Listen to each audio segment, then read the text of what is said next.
Casa Florescer representa resistência, sabe? Desafio. Para além de trabalhar, né? Eu sou orientador socioeducativo aqui no espaço. Eu vim para cá com a missão de trazer uma melhor condição de vida, outros horizontes para nós, pessoas trans que estamos em situação de vulnerabilidade, podemos estar presentes em todos os espaços, trazer um pouquinho de esperança, né? Porque acho que sempre nos colocam em caixas, em lugares que não nos pertencem, lugares de violência, lugares desumanizados, marginalizados. Eu acredito que a gente é muito mais do que esses lugares. Nós somos muito maiores que esses lugares.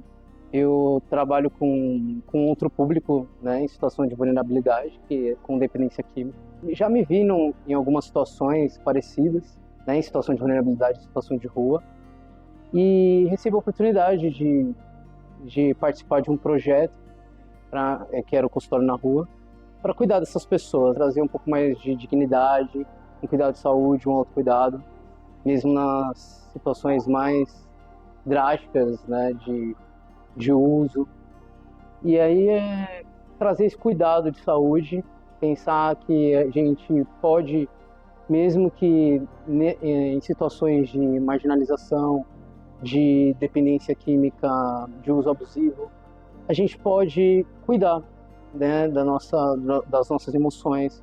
Eu faço um trabalho com esse público que está em situação de vulnerabilidade, tentando construir uma autonomia. Esse espaço que colocam as pessoas na marginalização, que elas estão ali porque elas querem, porque elas gostam, porque elas preferem.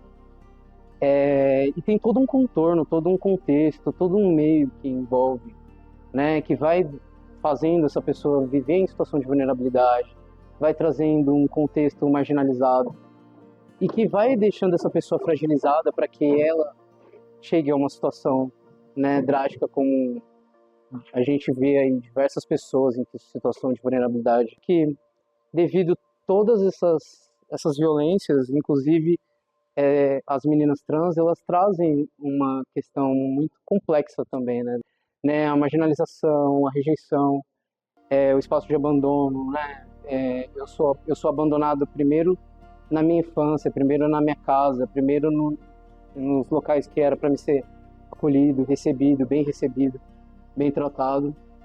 E aí eu vou para esse espaço de fora, buscar autonomia e recebo um segundo tratamento que é muito mais intenso, né, de violência, e que me resta é marginalização, que me resta é prostituição. E toda vez que eu olho para as meninas aqui, eu tenho uma sensação de que eu olho para além do que elas mesmas conseguem enxergar nelas, né? Porque todo um contexto de violência fazem elas olharem para si de uma maneira fadada mesmo, né? Fadada ao que a isso. Eu olho para além, eu olho pessoas que podem ocupar cargos importantes, até mesmo estar em posições importantes para ajudar outras pessoas, não só do público trans, mas num público em geral, né? Eu vejo, para além de violência, né? Eu vejo amor, empatia, afeto, né? Eu vejo que elas têm muita resistência, né? Elas existem bastante. E porque elas foram obrigadas a vida inteira a resistir. Às vezes, essa resistência faz com que eu tenha que resistir a tudo. Eu resisto a um cuidado, eu resisto a um afeto, eu resisto a uma palavra de conforto, uma palavra de carinho. Eu resisto até mesmo a uma oportunidade que parece que não me cabe, porque toda a minha trajetória mostra para mim, me fez acreditar nisso. Então, assim, eu procuro, dentro do meu trabalho, né, que tenho iniciado aqui, que tenho feito aqui, trazer esse olhar mais para esse autocuidado, para elas olharem para elas como grande potência, como pessoas grandes, como pessoas que podem fazer. É isso que me move trazer aqui. Me traz aqui, olhar para elas e ver para além de tudo que aconteceu com elas na vida, trajetória. É isso que me motiva a vir todos os dias para cá. É um misto de sensações aqui. Eu sinto um misto de sensações. Ao mesmo tempo que eu sinto que eu tô num lugar assim super agitado. Eu sinto que às vezes eu tô para trazer essa linha de calma, de cuidado, né? Tem mudado muita coisa dentro de mim no sentido de me perceber enquanto pessoa, me perceber enquanto sofri as violências que sofri também, de perceber que das vivências que a gente tem nas relações, do que a gente entregar. Eu tenho trazido muitas coisas, muita bagagem comigo e eu compartilho isso nos espaços que eu vou, no outro projeto também que eu trabalho com dependência química. E é muito enriquecedor porque ao mesmo tempo que você percebe que tá tudo muito pesado, porque é muita violência, muita coisa que atravessa, você vê humanidade. É muita humanidade, é muito mais humanidade do que qualquer outra coisa. Eu não vejo... Eu acabei percebendo aqui que aqui existe mais humanidade do que lá fora.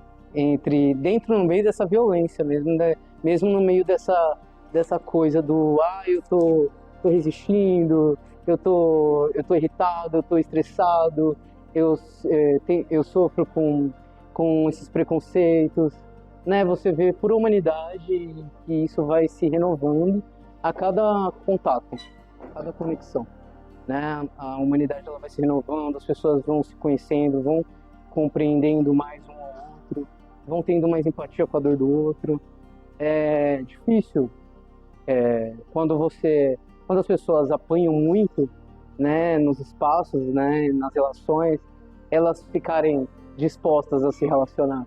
Mas isso é uma condição humana que a gente tem, né, que é difícil mesmo, né, a convivência, mas que ao mesmo tempo ela vai sendo trabalhada quando a gente está disposto a refletir sobre as nossas vivências, perceber as nossas vivências no coletivo. Então, é um trabalho muito potente. Eu só tenho levado coisas muito boas daqui. A gente tem, acho que, muitos tabus ainda a serem quebrados, muitos já foram quebrados, mas eu acho que o afeto e o sentimento é uma coisa que a gente ainda precisa falar sobre isso, que muitas pessoas não têm o hábito de se expressar, falar o que sente. E a melhor forma da gente alcançar as pessoas é falar do que a gente sente, né? Transformar as pessoas e a gente poder, inclusive, compreender as pessoas, né? Se colocar no lugar delas é falar sobre os nossos sentimentos, né? As nossas emoções. E infelizmente a gente aprende enquanto sociedade que falar de emoções é um lugar frágil, né? Um lugar fragilizado.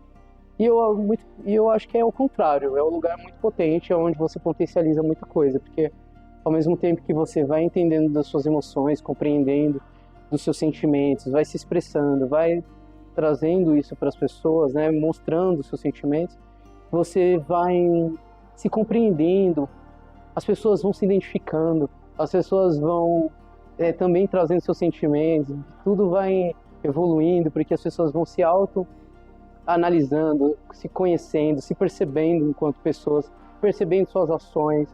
E é isso, enquanto eu estou apontando o outro, eu não percebo a minha ação.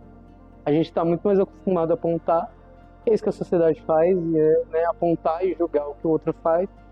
E todo esse tempo que a gente gasta nesse movimento, quando eu digo a gente gasta, eu falo em geral, a gente não consegue fazer esse mesmo movimento com a gente esquece de se autoanalisar, né? Então fica, eu acho que mais para uma reflexão de que a gente precisa olhar mais para dentro do que para fora, do que as pessoas estão fazendo, do que as pessoas são, de quem elas querem ser, mas sim para dentro. Eu acredito que quando a gente está numa situação de vulnerabilidade, até porque eu já vivenciei esse lugar, a primeira coisa que a gente pensa é que a gente precisa se divertir, né?